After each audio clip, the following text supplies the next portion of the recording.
Assalamualaikum warahmatullahi wabarakatuh. A'udzu billahi minasyaitonir rajim.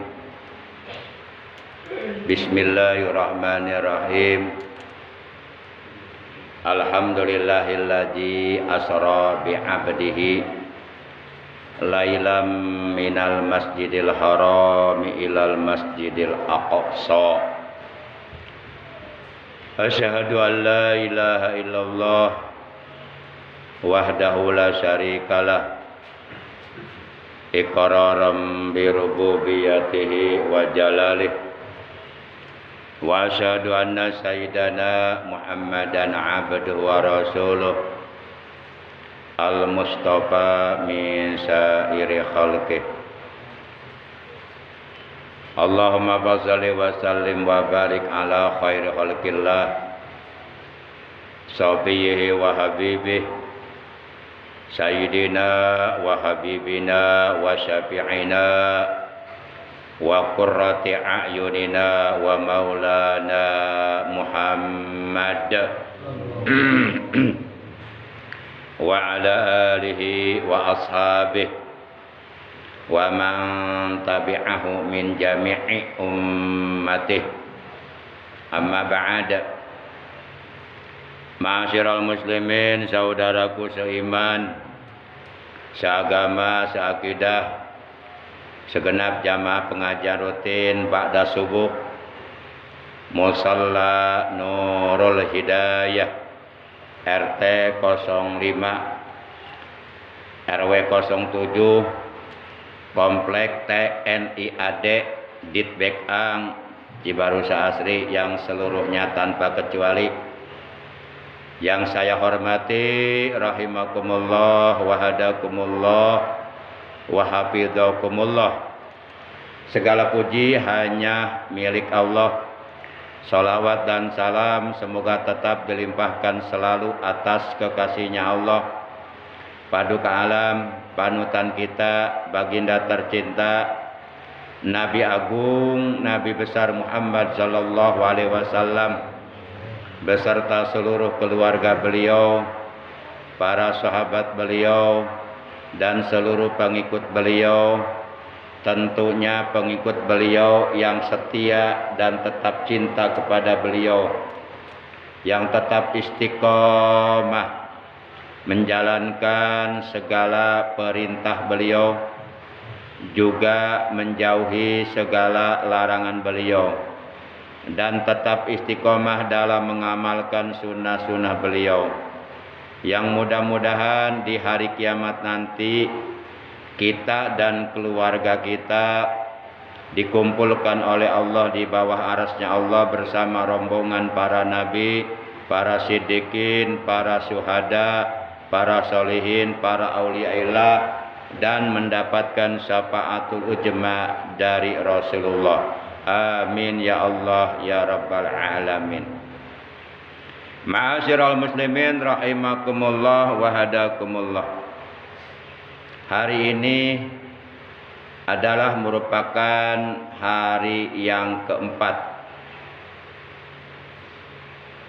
di bulan Rajab 1446 Hijriah, juga bertepatan dengan hari yang keempat pula di bulan Januari tahun baru Masehi 2025.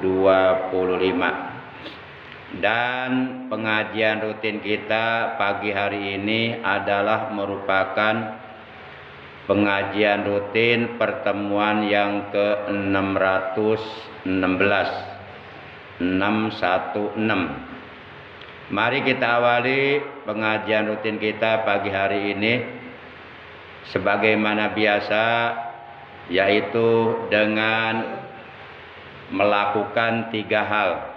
Yang pertama membaca suratul Fatihah, yang kedua membaca sholawat, dan yang ketiga membaca zikir jalalah, yang keseluruhannya dari bacaan-bacaan tersebut kita hadiahkan pahalanya untuk seluruh ahli kubur keluarga kita, terutama untuk kedua orang tua kita, kakek nenek kita, uyut-uyut kita, untuk para sesepuh kita, untuk guru-guru kita, juga untuk paman bibi kita, kakak adik kita, anak cucu kita, ponakan-ponakan kita, dan saudara-saudara kita, juga untuk sahabat-sahabat kita.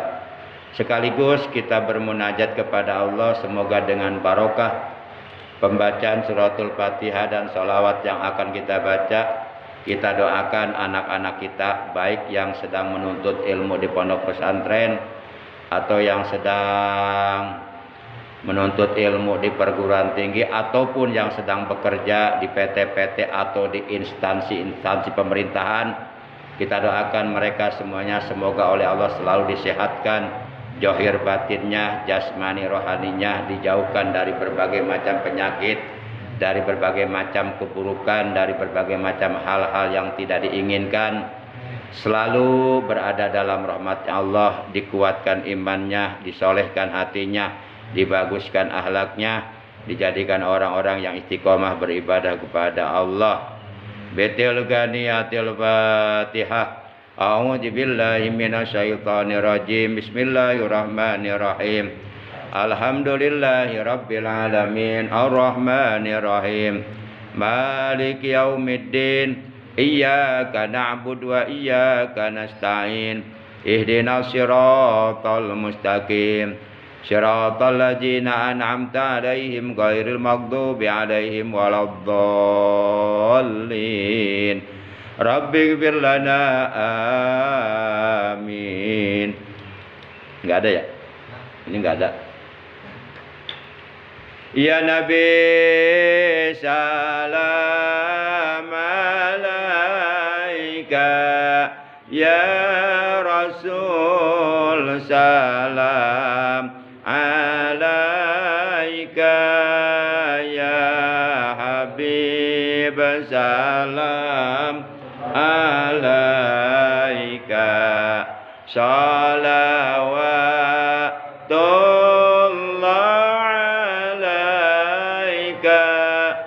asyraqal kaunu batihajan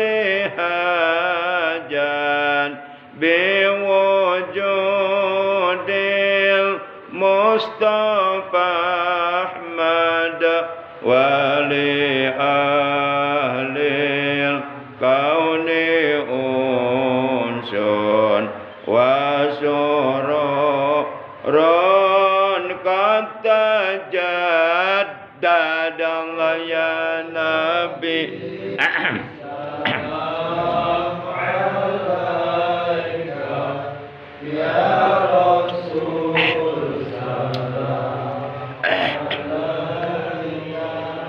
Ya Habib salam alaika, salawatullah alaika, bali rabbi kullu hamdin jalla ayyah surahul ad idhabana biwujudi al-Mustafa al-Hadi Muhammad. Allah ya Nabi salam alaika, ya Rasul salam alaika, ya Habib salam alaika, salawatullah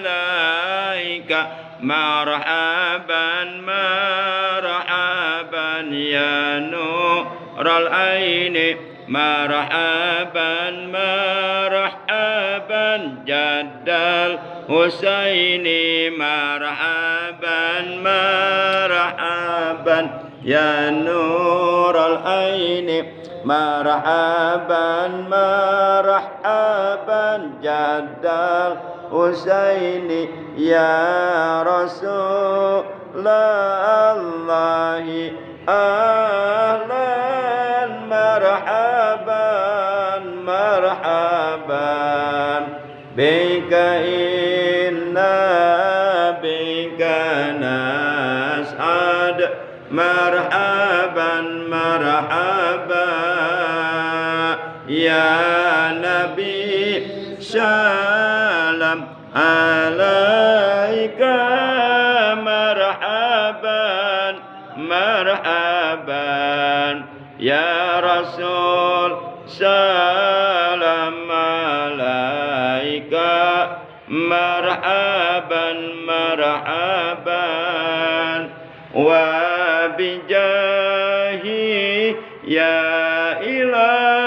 إلهي مرحبا مرحبا جد وبلغ كل ما قصد مرحبا مرحبا يا نبي سلام عليك مرحبا مرحبا يا رسول سلام عليك مرحبا مرحبا واهدنا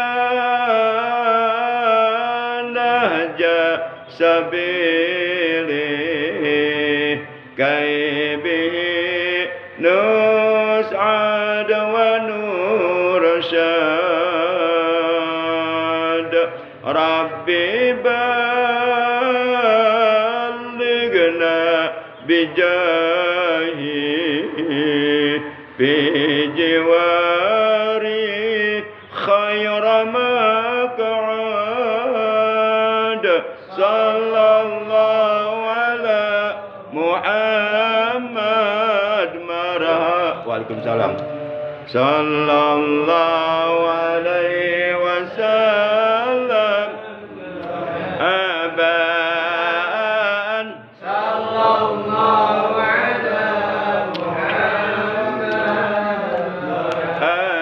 أبان صلى الله عليه وسلم مرحبا وصلاة الله تغشى أشرف الرسل محمد وسلام مستمر كل حين يتجدد صلى الله على محمد مرحبا صلى الله عليه وسلم مرحبا صلى الله على محمد مرحبا يا رب صل عليه وسلم مرحبا اللهم صل وسلم وبارك عليه بسم الله الرحمن الرحيم لا إله إلا الله الموجود في كل زمان لا إله إلا الله المعبود في كل مكان لا إله إلا الله المذكور بكل لسان لا إله إلا الله المعروف بالإحسان La ilaha illallah kulla yaumin huwa fi sya'n.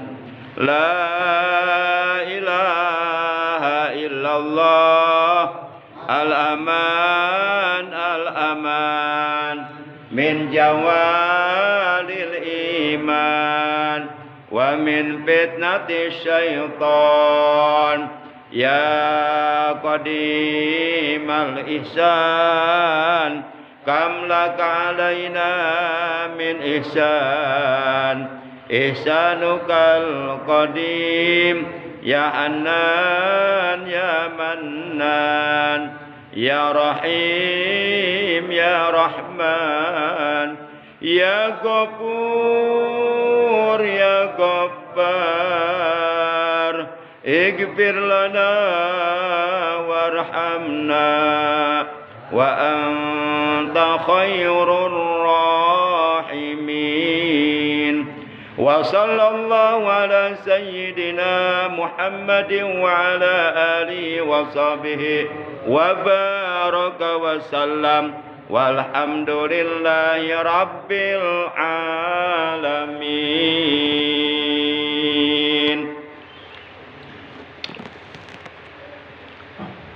Ma'asyiral muslimin rahimakumullah wa hadakumullah wa hafizakumullah.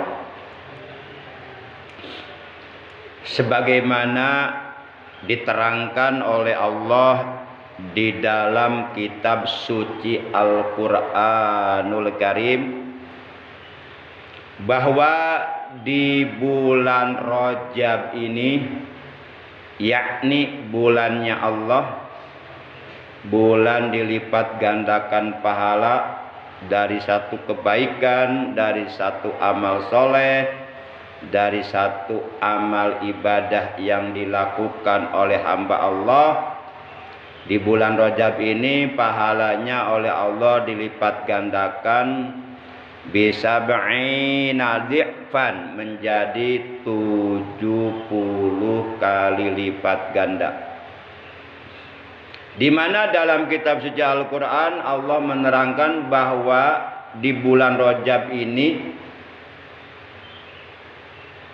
terjadi peristiwa yang sangat amat luar biasa, peristiwa yang sangat menggemparkan dunia, peristiwa yang sangat amat menakjubkan, peristiwa di luar akal manusia terjadi di bulan Rajab, yaitu peristiwa diberjalankannya Rasulullah Shallallahu Alaihi Wasallam oleh Allah dari Masjidil Haram yang ada di kota Makkah Al-Mukarramah ke Masjidil Aqsa yang ada di Palestina. Kemudian beliau oleh Allah dinaikkan ke langit ke-1. Jadi beliau enggak naik sendiri, enggak berjalan sendiri. Diberjalankan oleh Allah dan dinaikkan oleh Allah. Kalau yang menjalankannya Allah, kalau yang menaikkannya Allah, mungkin akan terjadi sesuatu di luar akal. Karena itu sudah masuk kekuasaan Allah. Kekuasaan Allah nggak bisa dikejar dengan akal siapapun. Secerdas apapun akal manusia nggak bisa mengejar kekuasaan Allah, nggak bisa mengejar kehendak Allah. Pasti mentok, nggak mampu. Beliau kemudian dinaikkan ke langit ke-1, ke langit kedua, ke langit ketiga, 4, 5, 6, 7, sampai ke Mustawa, sampai ke Sidratul Muntaha, sampai akhirnya beliau dibawa arah secara langsung tanpa melalui perantaraan malaikat Jibril.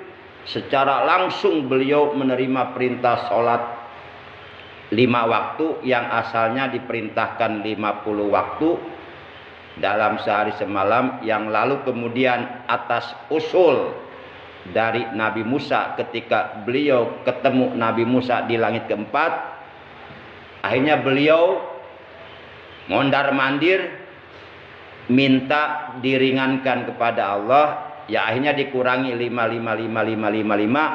sebanyak 9 kali, akhirnya tersisa 5 waktu.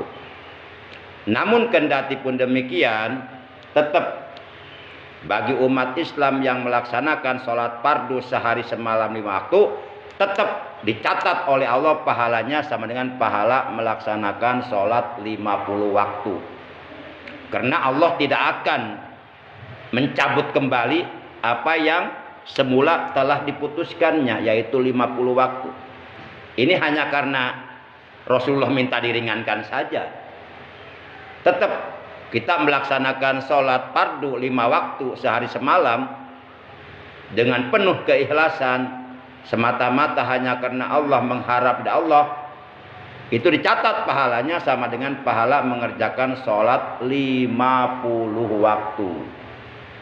Nah, ini keuntungan bagi umat Nabi Muhammad Sallallahu Alaihi Wasallam. Sholatnya 5 waktu, tapi dikasih pahalanya pahala 50 waktu. Ibarat orang kerjanya 5 hari, tapi dikasih gajinya gaji 50 hari. Seharinya gajinya 3 juta, ya kali 50 hari berapa tuh? Masya Allah. Makanya rugi kalau orang gak mau sholat, rugi banget. Sungguh alangkah tidak jalan akal sehatnya. Para jamaah yang dimuliakan oleh Allah Subhanahu wa ta'ala. Nah, peristiwa tersebut itu terjadi di bulan Rajab, bulannya Allah. Yakni malam Senin tanggal 27 Rajab, 1 tahun sebelum beliau hijrah ke kota Madinah Al-Munawwarah. Jadi beliau dalam peristiwa Isra Mi'raj secara langsung menerima perintah sholat untuk disampaikan kepada seluruh umatnya. Maka oleh karenanya berdasarkan kesepakatan seluruh para ulama Madzhabul Arba'ah, bahwa setiap orang Islam yang mukallaf, baik laki-laki maupun perempuan, yang sudah mukallaf, yang sudah balik dan berakal sehat, mereka seluruhnya diwajibkan oleh Allah untuk mendirikan sholat fardu 5 waktu.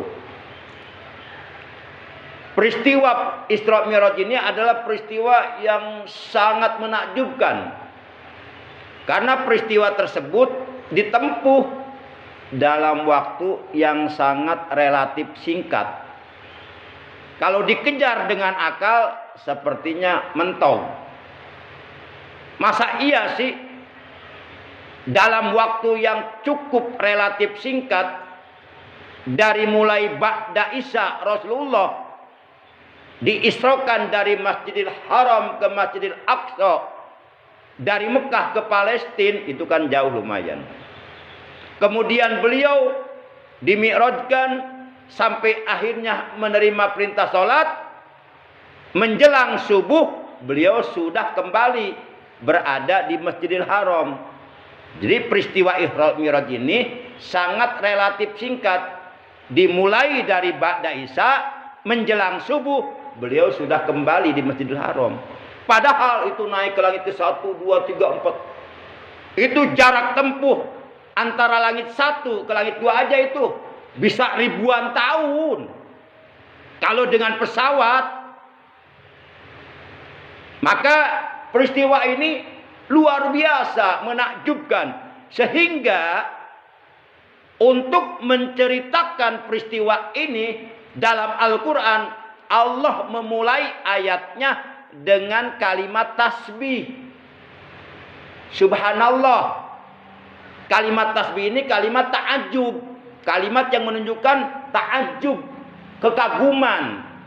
Luar biasa. Padahal kalau kita perhatikan Al-Quran, banyak sekali Allah menceritakan peristiwa-peristiwa besar dalam Al-Quran. Seperti peristiwa ditenggelamkannya Fir'aun di Lautan Merah ketika mengejar Nabi Musa dan para pengikutnya. Itu peristiwa besar. Dan banyak peristiwa-peristiwa besar lainnya yang Allah ceritakan dalam Al-Quran. Namun tidak satupun ayatnya dimulai dengan kalimat tasbih. Hanya satu peristiwa besar yang oleh Allah diceritakan dalam Al-Quran. Allah memulai dengan kalimat tasbih. Subhanallah, maha suci Allah. Itu asalnya subhanallah. Maka kalimat subhanallazi dalam Al-Quran surah Bani Israel ayat ke-1, ayat pertama, itu kalau menurut ilmu balaghah, para ulama ahli balaghah, itu disebutnya kalimatul ijaz. Artinya kalimatnya, redaksi kalimatnya singkat, namun isinya sangat padat. Subhanallazi asra bi'abdihi lailam minal masjidil harami ilal masjidil aqsa alladzi barakna haulahu linuriyahu min ayatina innahu huwas sami'ul basir. Ayatnya dimulai dengan kalimat tasbih. Asalnya subhanallahilladzi, kemudian dipersingkat subhanallazi. Jadi cukup subhanallazi, enggak usah subhanallahilladzi lagi. Subhanallazi, maha suci zat Allah. Allazi, zat Allah yang. Subhana, maha suci Allah. Allazi, zat yang. Asra, telah memberjalankan. Bi'abdihi, kepada hambanya. Menurut para ulama ahli tafsir, menurut para ulama ahli hadis, kalimat abdun itu sudah mencakup jiwa raga, badan dan ruh. Jadi Rasulullah diisrokan itu dengan badan dan ruhnya, bukan ruhnya saja. Artinya beliau Isra Mi'raj bukan dalam mimpi, dalam kenyataan badan dan ruhnya oleh Allah diperjalankan. Itu kalimat abdun, sudah mencakup jasad dan ruh, badan dan nyawa. Bi'abdihi, kepada hambanya, yaitu Nabi Muhammad sallallahu alaihi wasallam. Lailan, pada suatu malam, yakni malam Senin. Kejadiannya malam Senin, tanggal 27 Rajab, tahun 1 sebelum Hijriah. Beliau diisrokan minal Masjidil Haram. Ini minnya min ibtida makani. Kalau menurut ilmu nahwu, minnya disebut min ibtida makani. Kadang ada min lil bayan, min lil ba'du, macam-macam lah. Ada min lil jinsi, ada min lil ba'd. Nah, ini minnya min ibtida makani. Minal Masjidil Haram, dari Masjidil Haram yang ada di kota Makkah Al-Mukarramah. Konon menurut para ahli bahwa Masjidil Haram itu adanya persis di tengah-tengah alam dunia. Jadi pusernya alam dunia itu Masjidil Haram. Badan kita kan ada pusernya. Nah, ini tengah-tengah puser nih. Dari puser ke atas, dari puser ke bawah, itu pas tengah-tengah. Nah, pusernya alam dunia Masjidil Haram. Dan di tengah-tengah Masjidil Haram ada Baitullah, Ka'bah, yang setiap detik, setiap saat ditawafi, dikelilingi oleh jutaan umat manusia. Baik dalam ibadah umroh, terlebih-lebih dalam ibadah haji. Apalagi hajinya haji akbar, haji yang terjadi pada hari Jumat. Dari berbagai belahan dunia, beraneka ragam bangsa dan bahasa, berbeda warna kulit, mereka tumplek tawaf mengelilingi Ka'bah sambil membaca talbiyah labbaik Allahumma labbaik Labbaik la syarika laka labbaik innal hamda wan ni'mata laka wal mulk la syarika lak labbaik Allahumma labbaik, dan seterusnya begitu. Para jamaah yang dimuliakan oleh Allah Subhanahu wa taala.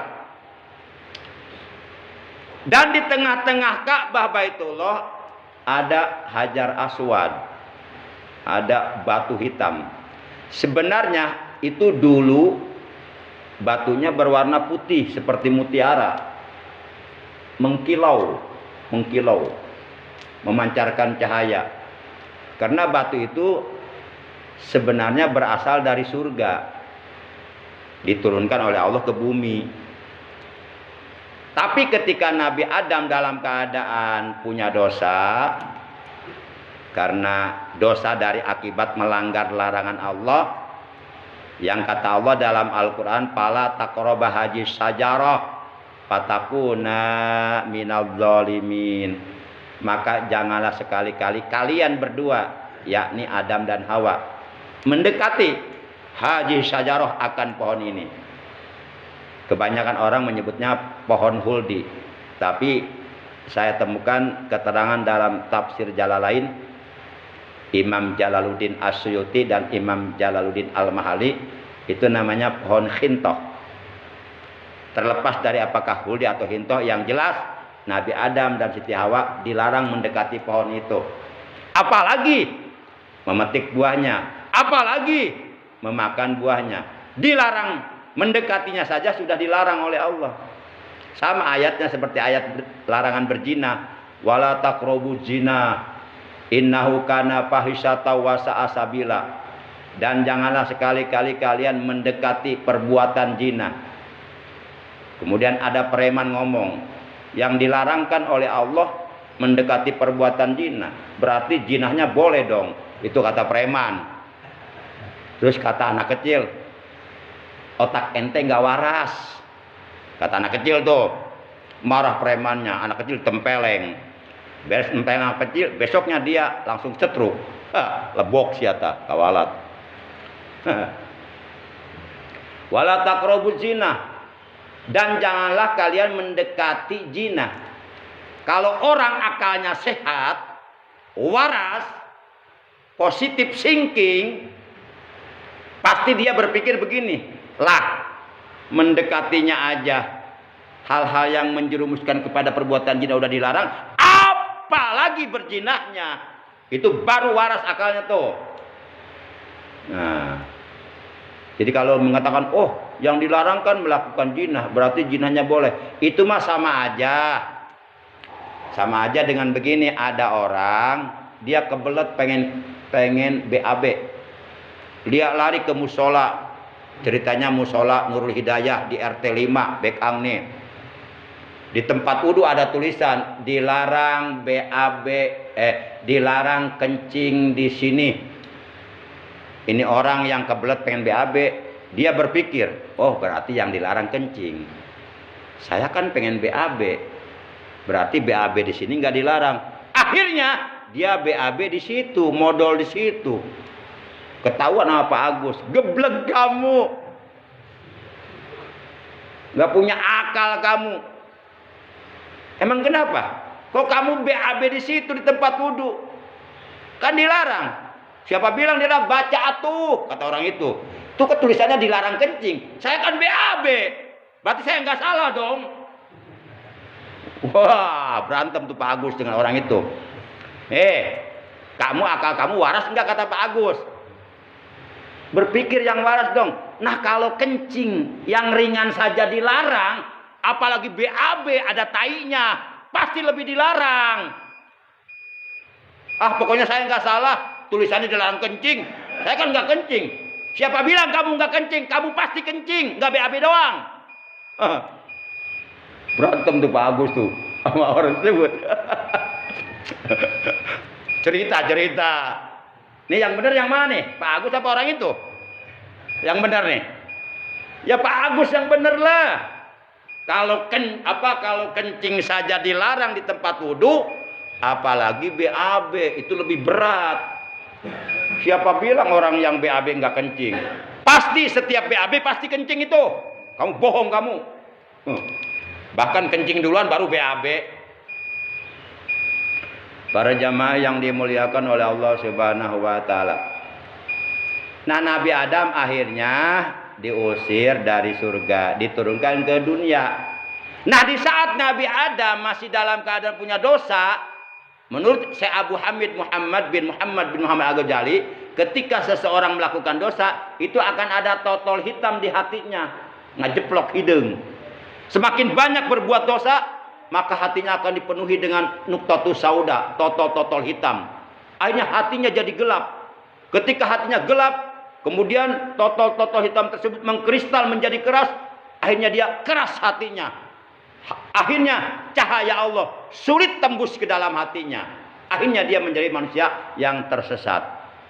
Nah, Nabi Adam ketika mencium hajar abyad, oleh karena masih dalam keadaan punya dosa, tiba-tiba itu batu dari surga yang asalnya putih, begitu dicium oleh Nabi Adam yang masih dalam keadaan punya dosa, langsung itu batu seketika hitam semua. Maka sampai sekarang masih hitam batunya, disebut Hajar Aswad. Nah, Hajar Aswad ini diletakkan di dalam Ka'bah. Ka'bah ini adanya di tengah-tengah Masjidil Haram. Masjidil Haram ini adanya di tengah-tengah alam dunia. Artinya, kalau sudah tidak ada yang tawaf lagi di Ka'bah Baitullah, itu pertanda alam dunia akan kiamat. Coba aja Ka'bah dibom sama Amerika, udah jadi kiamat. Jadi perang dunia ketiga. Kalau sudah perang dunia ketiga, udah kiamat. Lah tiap negara melempar bom satu benua hancur, bukan kiamat itu. Pasti umat Islam marah sedunia kalau Ka'bah dibom itu. Para jamaah yang dimuliakan oleh Allah Subhanahu wa taala. Siapa bilang umat Islam lemah? Umat Islam itu sebenarnya kuat-kuat. Senjatanya canggih-canggih. Ya, sehebat apapun orang-orang kafir punya senjata, tapi mereka nggak punya senjata yang paling hebat dari senjata yang lainnya. Apa? Doa. Doa ini kekuatan Allah di dalamnya. Nggak bisa senjata apapun mengalahkan doa, nggak bisa. Para jamaah yang dimuliakan oleh Allah Subhanahu wa taala. Jadi di bulan Rajab ini terjadi peristiwa yang sangat hebat, peristiwa yang menggemparkan dunia, peristiwa yang luar biasa, peristiwa yang menakjubkan, yaitu peristiwa diisrokannya dan dimi'rajkannya paduka alam yang mulia baginda tercinta Nabi Agung, Nabi besar Muhammad sallallahu alaihi wasallam. Dalam peristiwa tersebut akhirnya beliau diperintahkan oleh Allah beserta seluruh umatnya untuk mendirikan sholat sehari semalam 5 waktu. Jadi perintah sholat ini perintah yang sangat penting. Mana buktinya? Buktinya perintah ini langsung Nabi Muhammadnya dipanggil, langsung menerima dari Allah. Berbeda dengan perintah-perintah yang lainnya. Perintah zakat itu melalui malaikat Jibril, melalui wahyu. Oleh malaikat Jibril wahyunya disampaikan kepada Nabi Muhammad. Demikian pula perintah puasa, ibadah haji, dan ibadah-ibadah yang lainnya rata-rata kebanyakan melalui wahyu. Disampaikan wahyu itu oleh malaikat Jibril kepada Nabi Muhammad. Jadi nggak langsung. Tapi ketika Allah akan memerintahkan sholat, langsung Nabi Muhammadnya dipanggil. Dalam peristiwa Isra Mi'raj ini menunjukkan bahwa betapa alangkah pentingnya perintah sholat ini, sehingga sholat fardu 5 waktu ini menjadi wi'aul a'mal, menjadi wadahnya seluruh amal. Kita melakukan amal kebaikan apapun, sebanyak apapun, beramal soleh apapun, sebanyak apapun, beribadah apapun, sebanyak apapun, sehebat apapun, serajin apapun, tapi kalau sholatnya ditinggalkan, nol, nggak ada apa-apanya, nol. Ibarat kita menuangkan air 1 tangki ke dalam wadah yang bolong bawahnya, bocor, yang nggak ada airnya, tumpah semuanya sia-sia. Maka rugilah orang yang meninggalkan sholat fardu 5 waktu. kebaikan-kebaikan yang dia lakukan semuanya menjadi sia-sia, tidak ada nilainya di hadapan Allah Subhanahu wa taala. Kita kan berbuat baik kepada istri kita, itu ada pahalanya, gede pahalanya, kepada anak kita, kepada tetangga, kepada guru, kepada teman. Tapi kebaikan itu semua akan sia-sia kalau sholatnya ditinggalkan. Nggak ada nilai di hadapan Allah. Nggak ada nilai. Ibarat kita menuangkan air ke dalam gelas yang bolong bawahnya, ya tumpah. Sholat ini wadahnya seluruh amal. Jangan sampai bolong wadahnya. Jangan sampai ditinggalkan sholatnya. Walaupun kita umpama nih melaksanakan ibadah haji tiap tahun mondar mandir Indonesia Mekah tiap tahun, tapi kalau nggak sholat percuma, nol. Makanya nggak usah takut kepada orang yang katanya nggak mempan ditembak, nggak mempan dibacok, tapi dia meninggalkan sholat. Nggak usah takut, nggak ada apa-apanya itu. Cukup dibacakan kalimat tabari aja dia lemah. Para jamaah yang dimuliakan oleh Allah Subhanahu wa taala. Jadi sebenarnya yang hebat itu orang yang enggak pernah meninggalkan sholat sebenarnya. Yang meninggalkan sholat lemah dia. Lemah dia, enggak mampu melawan hawa nafsunya. Enggak mampu melawan rasa malasnya. Lemah dia, diperdaya dia oleh hawa nafsunya sendiri, diperdaya dia oleh godaan setan. Lemah, untuk sholat 4 menit saja tidak mampu. Dia akan menyesal nanti. Para jamaah yang dimuliakan oleh Allah Subhanahu wa taala. Man taraka sholata muta'abidan kutibasmu ala babinar. Barang siapa meninggalkan sholat fardu 5 waktu dengan disengaja tanpa adanya ujur yang dibenarkan oleh agama, maka namanya dicatat di atas pintu neraka. Siapapun yang namanya sudah tercatat di atas pintu neraka, ya wajib masuk ke dalam neraka. Na'udzubillah min jalik. Yuk kita bentengi diri kita, keluarga kita dengan mendirikan sholat 5 waktu, jangan sampai dilalaikan. Fawailul lil musallin. Neraka welah, kecelakaan lah bagi orang-orang yang melalaikan sholat. Para jamaah yang dimuliakan oleh Allah Subhanahu wa taala. Maka kita berdoa kepada Allah dengan doa Rabbi ja'alni muqimas shalah wa min dzurriyyati rabbana wa taqabbal doa. Ini doa ada dalam Al-Quran. Tapi kalau doa ini diamini oleh para makmum, kita yang baca, maka jangan Rabbi ja'alni. Kalau ni itu kan diidopatkan ke iya mutakalim wahdah. Iya mutakalim wahdah itu menunjukkan untuk diri sendiri. Sementara di belakang ada yang mengamini. Kasihan yang mengamini nggak kebagian, nggak kena. Maka jangan alni, Rabbi ja'alna, atau Rabbana ja'alna, atau Rabbi ja'alna muqimas sholati wa min dzurriyyatina Rabbana wa taqabbal doa. Sama dengan doa kunut Allahumma hdini untuk sendiri. Tapi kalau diamini Allahumma hdina, sama Rabbi ja'alni untuk sendiri. Tapi kalau diamini Rabbi ja'alna atau Rabbana ja'alna. Para jamaah yang dimuliakan oleh Allah Subhanahu wa taala, itu penting doa itu. Minta kepada Allah agar kita, keturunan kita dijadikan orang-orang yang istiqomah mendirikan sholat fardu 5 waktu sampai akhirnya kita semuanya pasti akan disolatkan. Sholatlah kalian sebelum kalian disolatkan. Sholatlah kalian di belakang imam sebelum kalian disolatkan di depan imam. Pasti mau tidak mau, siapapun kita, apapun profesi kita, apapun jabatan kita, apapun pangkat kita, pasti mau tidak mau satu saat pasti kita akan disolatkan di depan imam. Kapan itu? Kalau kita sudah menjadi jenazah, kalau kita sudah menjadi mayit. Kapan itu? Dirahasiakan oleh Allah. Boleh jadi nanti malam kita kedatangan malaikat Israil untuk mencabut nyawa kita. Kita enggak tahu rahasia Allah itu. Malaikat Israil kalau mau datang kepada kita untuk mencabut nyawa kita, beliau tidak WA dulu kepada kita. Tidak telepon dulu. Datang aja udah cabut, siapapun ente, kata malaikat. Enggak bisa ente nolak tugas saya. Ini saya tugas dari Allah. Ente hari ini harus mati. Siapapun ente, kata malaikat Israil gitu. Memang kita berani melawan malaikat Jibril. Hebat. Malaikat Jibril aja dilawan. Luar biasa. Kalah Firaun, kalah kehebatannya sama kita.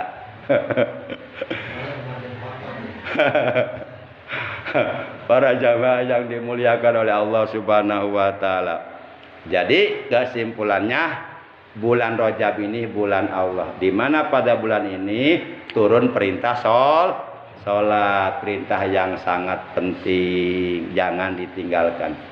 Barang siapa meninggalkan salat dengan sengaja tanpa adanya ujur, tapi dia hatinya mengakui suatu wajib, maka dia akan dibakar di neraka Sakor. Satu waktu ditinggalkan, dibakarnya 500 tahun. Gak kuat kita. Loh, di neraka 500 tahun dibakar emang kuat? Boro-boro api neraka, api dunia aja kita nggak kuat, dibakar 1 hari. Mending kalau mati di sana nggak mati. Ya kerasa panas terus, tersiksa. La yamutu fiha wa la yahya, mati enggak, hidup enggak. Nauzubillah min dzalik. Yuk kita bentengi diri kita, keluarga kita, anak cucu kita dengan mendirikan salat. Wa'mur ahlaka bisolah wastabir 'alaiha, kata Allah. Suruh anak-anakmu, keluargamu, istrimu mendirikan salat dan bersabarlah kamu dalam mendirikan salat. Innallaha ma'as sabirin, sesungguhnya Allah, rahmat Allah menyertai orang-orang yang sabar. Para jamaah yang dimuliakan oleh Allah, terakhir, sekarang kan baru tanggal 4 Rajab. Jangan lupa ya, setiap hari kita jangan lupa untuk membaca tasbih dan istighfar 100 kali. Ini hanya sekedar mengingatkan saja. Pasti bapak-bapak sudah banyak yang tahu. Cuma ini mengingatkan, takutnya lupa. Dari mulai tanggal 1 Rajab kemarin hari Rabu sampai tanggal 10 Rajab kita baca tiap hari 100 kali. Subhanallahil hayyil qayyum, astagfirullahal azim, innahu kana ghaffara. Itu fase pertama. Fase kedua yaitu dari mulai tanggal 11 Rajab sampai tanggal 20 Rajab. Kita baca tiap hari 100 kali. Subhanallahil ahadis somad, astagfirullahal azim, innahu kana tawwabar rahima. Kemudian fase ketiga dari mulai tanggal 21 Rajab sampai tanggal 30 Rajab atau sampai bulan Rajab berakhir.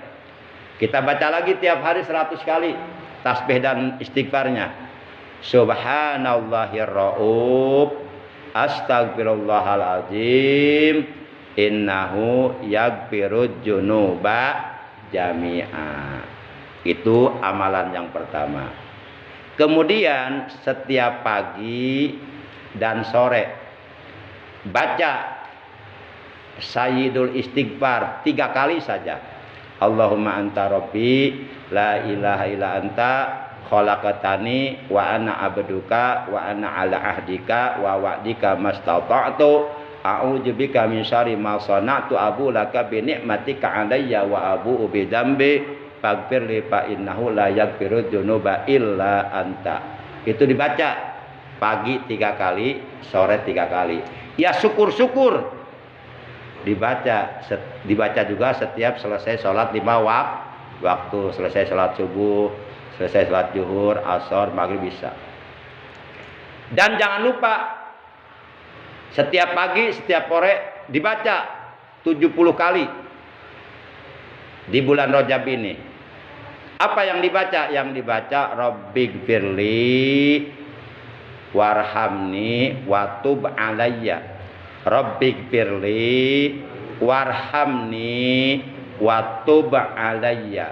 Rabbighfirli warhamni watub alayya. Ini kalimat tobat. Rabbighfirli, ya Allah ya Tuhanku, ampunilah aku, warhamni, sayangilah aku, watub alayya, dan terimalah taubatku. Jadi bulan Rajab ini kita harus memperbanyak taubat. memperbanyak istighfar, memperbanyak mohon ampun, memperbanyak amal soleh. Karena pahalanya dilipat gandakan menjadi 70 kali lipat ganda. Kalau di bulan Sya'ban menjadi 700 lipat ganda. Di bulan Ramadan menjadi 1000 kali lipat ganda. Jadi selama 3 bulan berturut-turut terus tingkatkan ibadahnya, amal solehnya, prestasi ibadahnya, kualitas keimanannya, kualitas ketakwaannya, supaya kita dapat meraih berbagai macam pahala besar yang disediakan oleh Allah di bulan Rajab, Sya'ban dan Ramadan. Para jamaah yang dimuliakan oleh Allah Subhanahu wa taala. Dan jangan lupa perbanyak membaca doa yang diajarkan oleh Rasulullah. Minimal doa ini dibaca setiap selesai sholat 5 waktu, 1 kali atau 3 kali, yaitu Allahumma barik lana fi Rajaba wa Sya'bana wa balighna Ramadan. Allahumma barik lana fi Rajaba wa Sya'bana wa balighna Ramadan. Allahumma barik lana fi Rajaba wa Sya'bana wa balighna Ramadan. Yuk kita baca bareng-bareng. Allahumma barik lana fi Rajab wa Sya'ban. Allahumma barik lana fi Rajab wa Sya'ban wa balighna Ramadan wa hasil maqasidana wa balighna Ramadana waghfir lana junubana.